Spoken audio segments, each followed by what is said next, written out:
The girl wiped her face with a towel, but something strange happened. The acne on her cheek suddenly looked enlarged in the mirror. Confused, she looked at the towel again, wiped her face once more, and this time the blemishes seemed to fade right before her eyes. At the same time, her father, Mike, who was extremely nearsighted, discovered that his glasses suddenly made his vision worse, but without them, he could see perfectly. Clearly, both of their bodies were going through unusual changes, and neither of them knew it was connected to the unicorn they had accidentally killed that morning. What they didn't expect was that the unicorn, which they had placed in their car, suddenly came back to life. Terrified, the family watched as it moved, but after a brief moment, it collapsed again. The wealthy homeowner they were visiting, Mr. Harrison, was suffering from a severe illness. After hearing what happened, he immediately suspected that the unicorn might have healing abilities. He secretly ground part of the unicorn's hoof into powder and used it as medicine. Within seconds, his condition improved dramatically. He could walk on his own and look years younger. His cane was now useless. Overjoyed, Mr. Harrison realized he had discovered something beyond valuable. Going against the warnings left by his ancestors, he arranged a full medical experiment. Scientists confirmed that the unicorn's biology had properties that could revive cells and restore life. Excited by the results, Mr. Harrison decided to undergo a full blood exchange procedure using the unicorn's blood. Within moments, his appearance reverted to that of a man in his 20s. So what exactly led to all this? Earlier that morning, two women, Emma and Lily, had been driving when they accidentally struck a mysterious unicorn on the road. Fearing trouble, Mike tried to move the creature but injured it further. Worried that someone might see, they placed the unicorn in the car and brought it to the estate,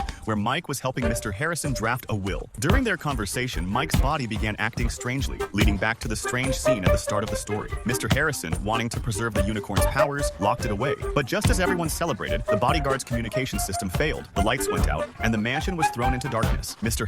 Harrison sent Mike to check the lab. The moment Mike arrived, the power suddenly returned, and the scientists became excited. Before they could react, a unicorn appeared and fatally struck one of the researchers. Outside, another unicorn stood watching, meaning there was more than one. One of them cornered Emma, but when it saw her face, it became calm and allowed her to touch it. That moment was broken when a bodyguard attacked, causing the unicorn to flee. The group had no choice but to follow it into the forest, where they found an injured unicorn. When one of the group members tried to take advantage of it, the unicorn reacted defensively, and they were forced to retreat. Meanwhile, Mr. Harrison's partner, desperate to save herself, tried returning the smaller unicorn's body. But when she greedily cut off its hoof, the unicorn parents appeared, reclaimed the body, and carried out their own judgment on her. Seeing this, another member of the group took a pinch of the hoof powder and instantly gained heightened intelligence, leading him to consider turning on the others. At the same time, the injured unicorn quietly returned to Emma and rested beside her. The young unicorn used a rope to restrain the larger one, and Mike managed to calm it as well. Realizing the young unicorn wouldn't stop resisting, he chose to intervene personally. What happened next was unexpected. The unicorn transformed into a girl, joined Mike and Emma, and something miraculous occurred. Energy sparked between them,